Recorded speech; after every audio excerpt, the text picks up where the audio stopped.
It's gracious. Got a big crowd here today. Good to see. Listen, this might not have been always enjoyable to watch, but it was a heck of a game to coach in. I think a heck of a game to play in, highly competitive. I think two good teams going at it. Tremendous amount of respect for Nebraska. I've been saying it. People don't want to believe it if they haven't watched them, but they are a quality team. They were ahead on Kansas late at home. Obviously, we saw what they did to Michigan. They've got a small lineup that they can play well, small in terms of versatility. Defensively, they're really sound, extremely well coached, and I think Tim and his staff do a tremendous job. I think Coach Miles and the staff do a tremendous job. They are tough and physical. So we came into this game knowing it was going to be a challenge, just like everyone is. But I just can't say enough how much respect I have for Tim and his staff and for how well they prepared they were. And obviously we didn't have an answer for Palmer, but at the end of the day, players win games, and our older guys made plays down the stretch. Players win games, and they pulled this one out.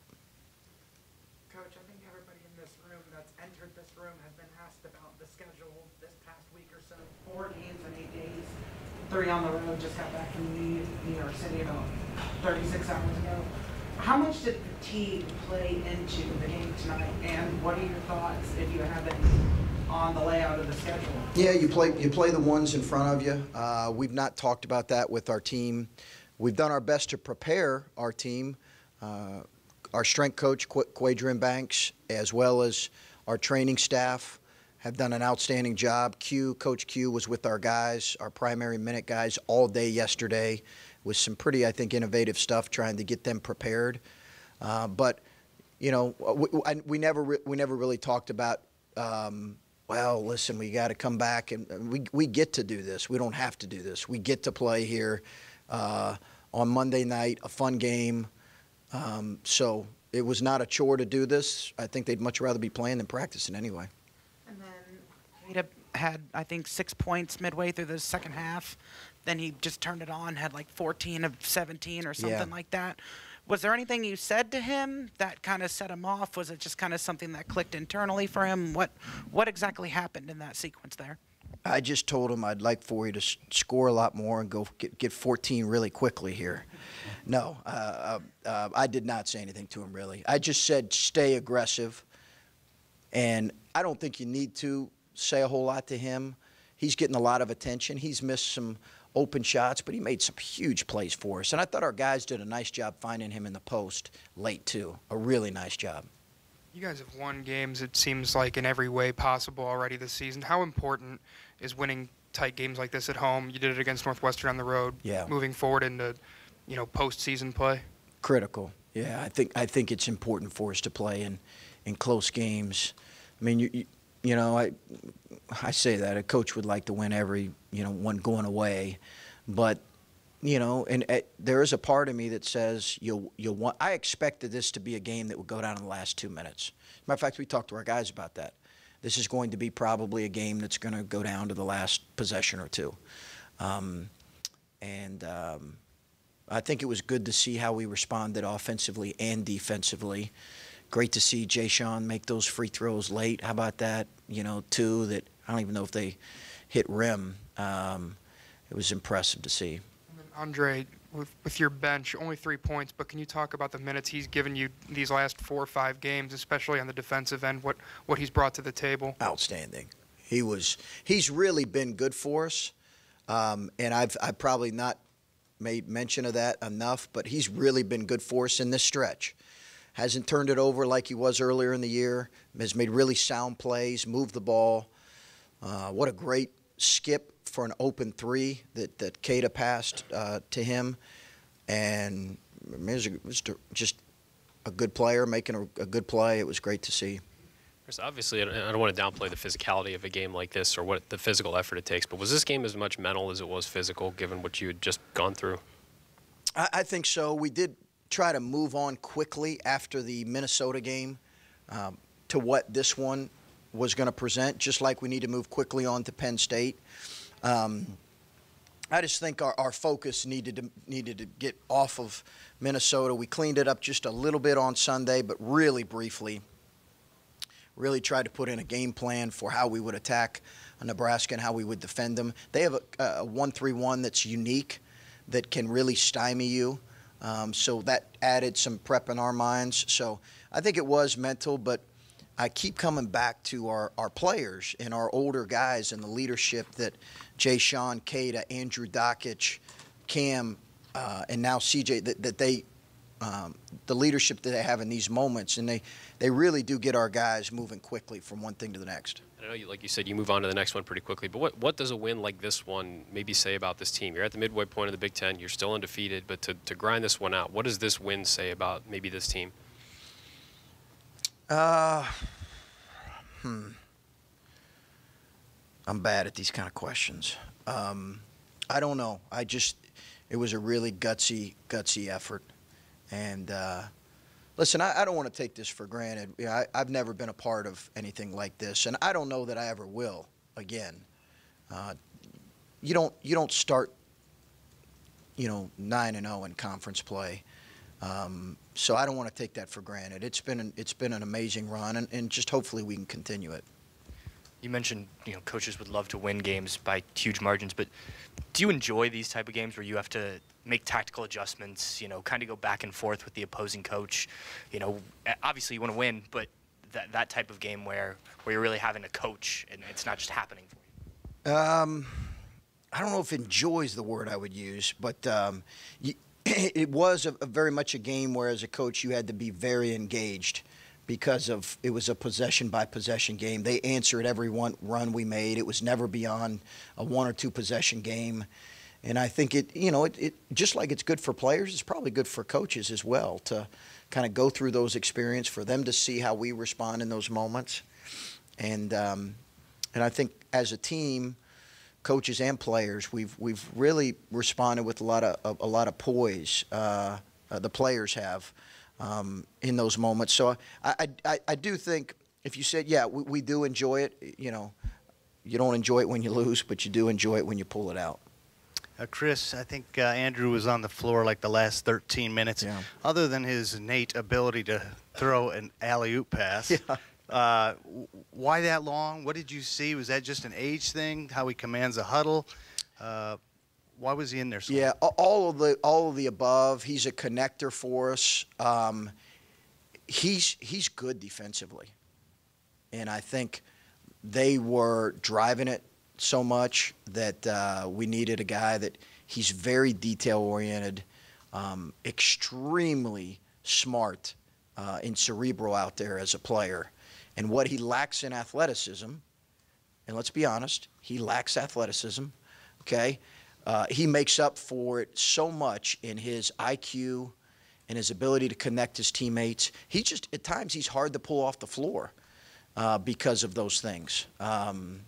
He just is. And I did not anticipate that he would be I knew he'd be smart because he's really well coached coming up, and obviously played son of a coach and played for an outstanding coach at Michigan. I did not realize he'd be this solid for us defensively. He gets, they tried to ISO him tonight and people shot over him at times, but he's hard to get around. So that was primarily the reason. He doesn't turn it over. Coach, the polls have found you, the media has found you. Do you wish more fans would find you? 10,918. Yeah. I know it's a Monday night. It's a work in progress, but.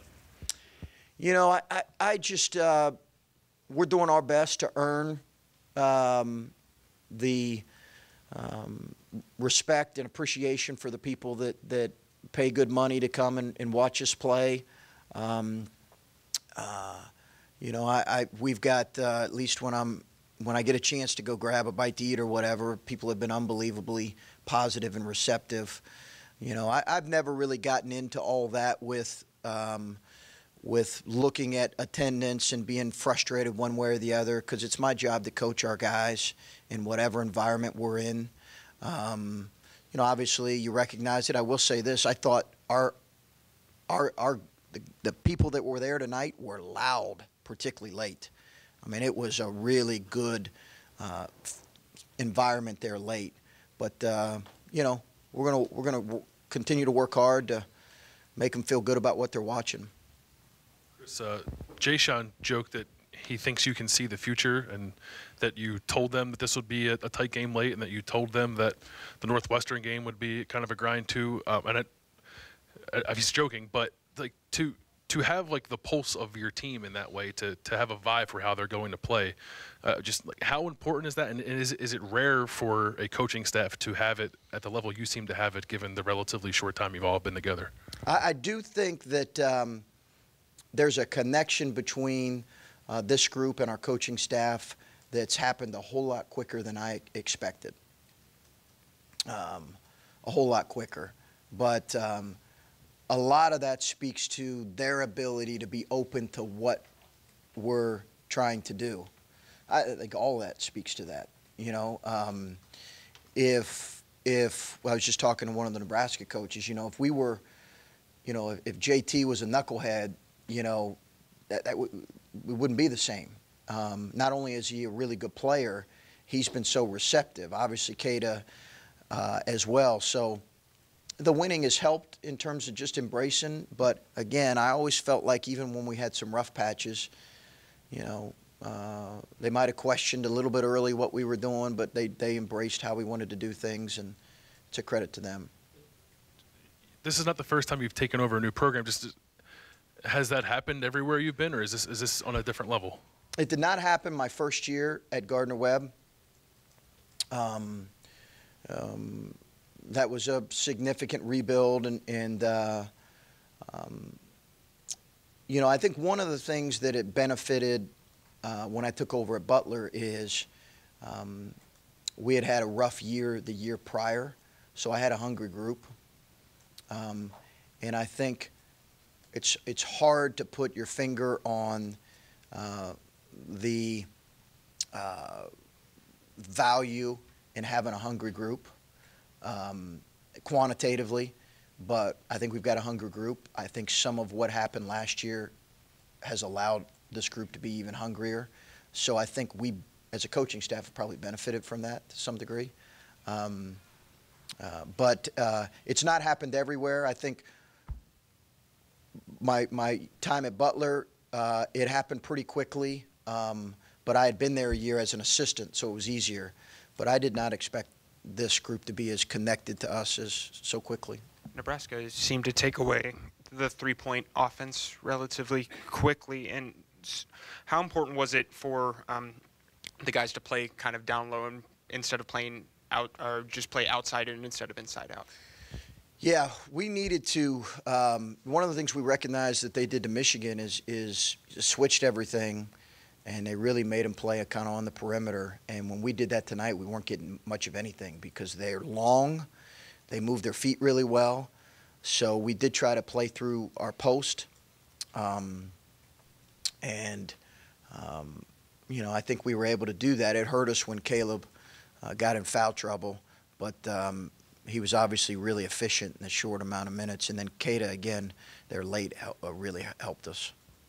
Chris, everybody can see the way you guys play together, but just the pieces on the roster, how do you feel like those pieces fit together with some of the different roles that guys have and sort of different kind of players that you have? I do think it fits well.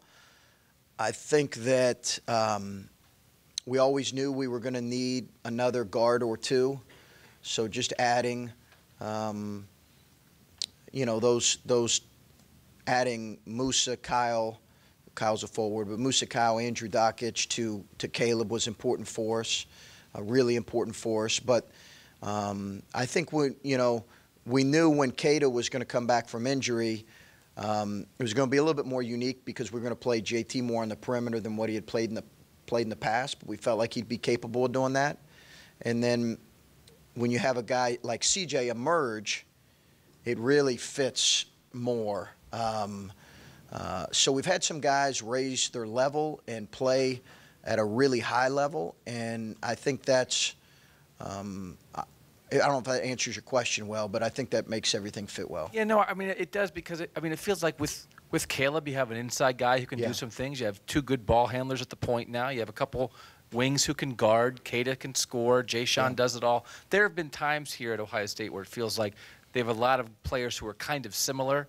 It just feels like to me this roster, there's a lot of guys you can see, well, that guy does that, and then that guy does that, and that guy does that, and then the sum of the parts is maybe greater than the individual parts because it just feels like they fit in their roles in a very natural way. Yeah, and that takes some time to develop too, as we all know. I do think it's hard sometimes. You know, I would have liked to play more guys, more minutes today, but you can't do it all at league play. If you look at Nebraska, they're kind of the same way. There's just the way it is in some games in league play. But there is an embracing of roles that's required.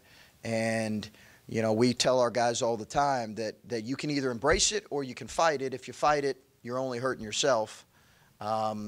Because it's evidently it's eventually going to show up in how you play. If you're fighting it, you embrace it. Andre Wesson's a great example. He's really embraced it in the last couple weeks, and look how valuable he's been for our group. We don't win the game tonight without him. Coach, you were able to get 5 deep into your bench pretty early today. Although they only came up with 3 points, they had a few key steals and rebounds. How important, I don't mean to keep harping on the tough schedule, but how important is that for you to get spot rest for your top guys and your starters throughout the game and early? Yeah, I think it's really important. We weren't able to get kind of CJ, JT, and Kata a whole lot of rest tonight, which I would have liked to. 37, 33 is a lot, but you know, we're going to continue to trust and use our bench. We played, 7 guys over 20 minutes, which is kind of normal. But we need to continue. Obviously, for Thursday, we need to probably utilize our bench even more if we can. Okay. Thanks, Coach. Okay, thank you.